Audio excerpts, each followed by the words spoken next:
Laughing Buddha cinema promotion ವೇಳೆ divine star Rishab Shetty Bollywood ಬಗ್ಗೆ ನೀಡಿದ ಹೇಳಿಕೆಯೊಂದು ಈಗ ಕೊಂಚ ವಿವಾದಕ್ಕೆ ಕಾರಣವಾಗಿದೆ. ತಮ್ಮ ನಿರ್ಮಾಣದಿಂದ ಪ್ರಮೋದ್ ಶೆಟ್ಟಿ ನಾಯಕರಾಗಿರುವ ಲಾಫಿಂಗ್ ಬುದ್ಧ ಸಿನಿಮಾದ ಪ್ರಮೋಷನ್ಗಾಗಿ ಯೂಟ್ಯೂಬ್ ವಾಹಿನಿಯೊಂದಕ್ಕೆ ನೀಡಿದ ಸಂದರ್ಶನದಲ್ಲಿ ಬಾಲಿವುಡ್ ಸಿನಿಮಾಗಳ ಬಗ್ಗೆ ಮಾತನಾಡಿದ್ದಾರೆ. ಆದರೆ ಅವರ ಈ ಹೇಳಿಕೆ ಈಗ ಪರ ವಿರೋಧ ಚರ್ಚೆ ಹುಟ್ಟುಹಾಕಿದೆ. ಭಾರತೀಯ ಸಿನಿಮಾಗಳು, ಅದರಲ್ಲೂ ವಿಶೇಷವಾಗಿ ಬಾಲಿವುಡ್ ಸಿನಿಮಾಗಳಲ್ಲಿ ಭಾರತದ ಬಗ್ಗೆ ತುಂಬಾ ಕೆಟ್ಟದಾಗಿ ತೋರಿಸಿ ಹೊರಗೆ ಅಂತಾರಾಷ್ಟ್ರೀಯ ಫಿಲ್ಮ್ ಫೆಸ್ಟಿವಲ್ಗಳಿಗೆ ಹೋಗಿ ಪ್ರಶಸ್ತಿ ಗೆದ್ದುಕೊಂಡು ಬಂದಿದ್ದನ್ನ ನೋಡಿದ್ದೇವೆ. ಆದರೆ ನಮ್ಮ ದೇಶ ನಮ್ಮ ಹೆಮ್ಮೆ, ನಮ್ಮ ರಾಜ್ಯ ನಮ್ಮ ಹೆಮ್ಮೆ. ಹಾಗಾಗಿ ನಮ್ಮಲ್ಲಿರುವ ಪಾಸಿಟಿವ್ ವಿಚಾರಗಳನ್ನು ಯಾಕೆ ತೋರಿಸಬಾರದು ಎಂದಿದ್ದರು.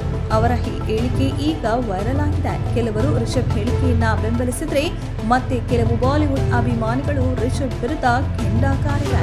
ರಿಷಬ್ಗೆ ಹೊಟ್ಟೆ ಉರಿ, ಅಂತಾರಾಷ್ಟ್ರೀಯ ಮಾರುಕಟ್ಟೆಗಳಲ್ಲಿ ಬಾಲಿವುಡ್ ಸಿನಿಮಾಗಳಿಗೆ ಮಾತ್ರ ಬೇಡಿಕೆ ಇದೆ. ಕೆಲವು ಸೌತ್ ಇಂಡಿಯಾ ಸಿನಿಮಾದವರಿಗೆ ತಮ್ಮ ಭಾಷೆ ಮೇಲೆ ಅಂಧಾಭಿಮಾನ ಎಂದು ಕೆಲವರು ಟೀಕೆ ಮಾಡಿದ್ದಾರೆ.